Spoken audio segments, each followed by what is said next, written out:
नमस्कार दोस्तों, स्वागत है आप सभी का हमारे YouTube चैनल आर के योजना पर। पेंशन से जुड़ा हुआ लेटेस्ट न्यूज़ ताज़ा अपडेट एक बार फिर से आप सभी दिव्यांग, विधवा, वृद्धावस्था और कुष्ठावस्था पेंशन धारकों के लिए लेकर हाजिर हो चुके हैं। पेंशन धारकों के लिए यह एक बड़ी खबर है।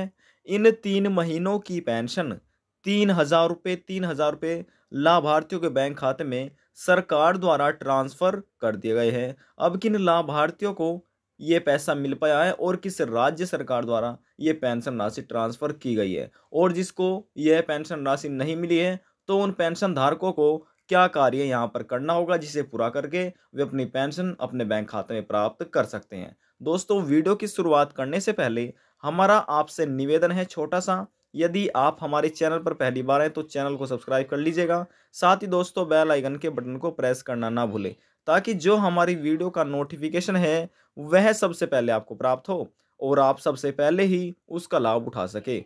चलिए दोस्तों, वीडियो की शुरुआत कर लेते हैं। हम दोस्तों बात कर रहे हैं पेंशन योजना के बारे में।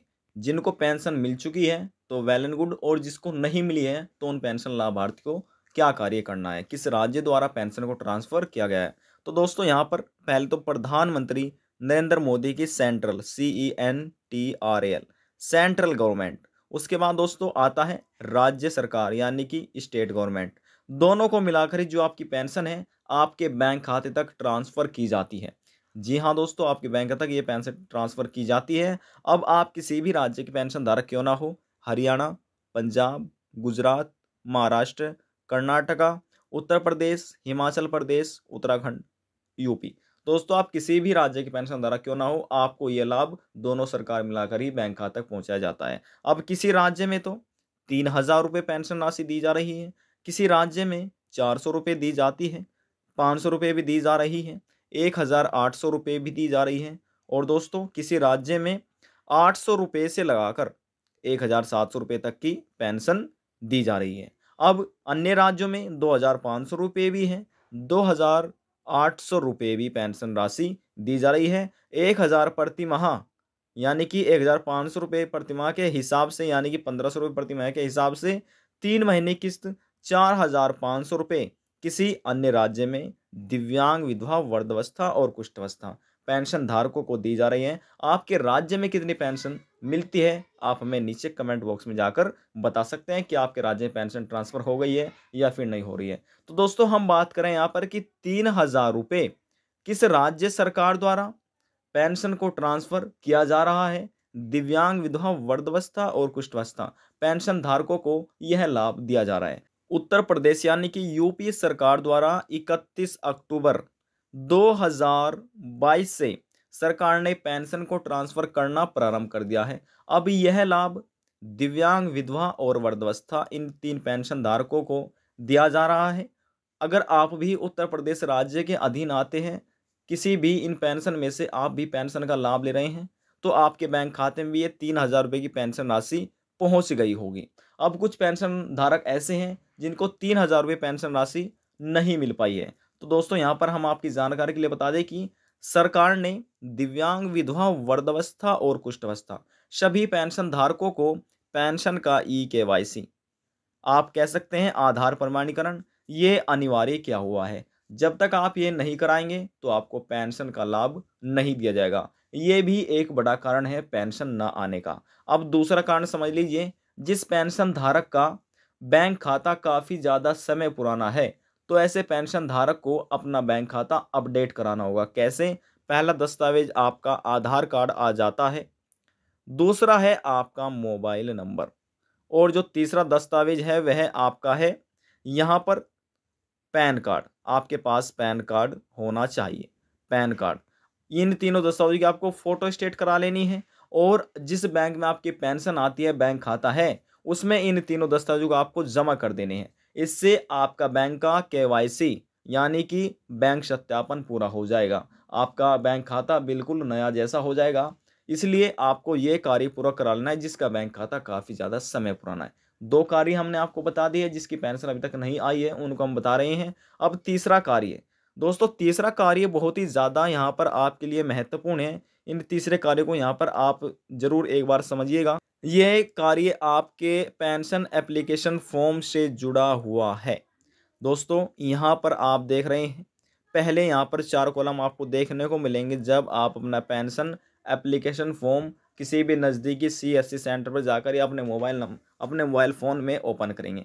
तो दोस्तों आपके ये सभी परमिशन मिल जानी चाहिए, यानी कि आप यहाँ पर जब आप ऑन करेंगे तो आप यहाँ पर देख सकते हैं, उसके नीचे यहाँ पर आपका आता है PFMS।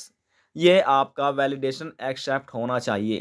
जिसका एक्सेप्ट नहीं है, इनवैलिड है, तो दोस्तों उन लाभार्थियों को पेंशन नहीं दी गई है। अब यहाँ पर आता है आपका व्यक्तित्व विवरण, यानी कि यहाँ पर आपका नाम आ जाता है।